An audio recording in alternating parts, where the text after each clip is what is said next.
الحقيقه للاسف يعني، بس صعب تختاري يعني. اصلي مهما اخترتي انت ما دخلتيش جوه المدرسه وقعدتي في فصل وشفتي المدرسين بيتعاملوا ازاي مع الولاد، ولا الاداره عامله ازاي، ولا في نظام ولا ما فيش، فالاختيار بيبقى صعب شويه. طب نختار مدرسه ازاي لاولادنا؟ الاول بتختاري السيستم اللي انت عايزاهم يتعلموا، سواء بريتش او امريكان او فرنش.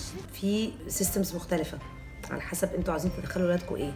في طبعا المدارس الحكوميه والتجريبيه، وفي الخاصه والدولي. من ضمن المدارس الخاصه في لغات مختلفه، في مدارس انجليزي وفي فرنساوي وفي الماني. فانا اخترت فرنساوي عشان انه انها كانت مدرسه كويسه بابي كان عايز وجنب البيت، وان هم في الفرنش بيطلعوا بتو لانجويجز بيرفكت، فرنش اند انجلش. بصي، هو انا عايزه الاي بي، بس هخليها الاول تخش الباك فرنسي وبعدين تعمل اي بي. الاي بي بيفتحهم قوي على مجالات كتيره جدا، وانا كنت درست اي بي فحاسه لا يعني هي لازم تخش اي بي، بينور كده فكرهم Tu parles français? اه Comme les oiseaux?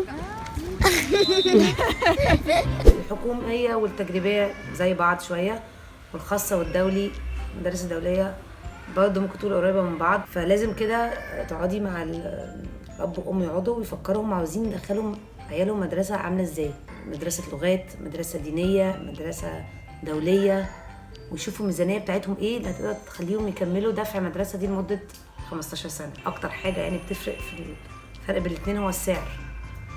عارفين طبعا اسعار المدارس عملت ايه دلوقتي ووصلت لايه.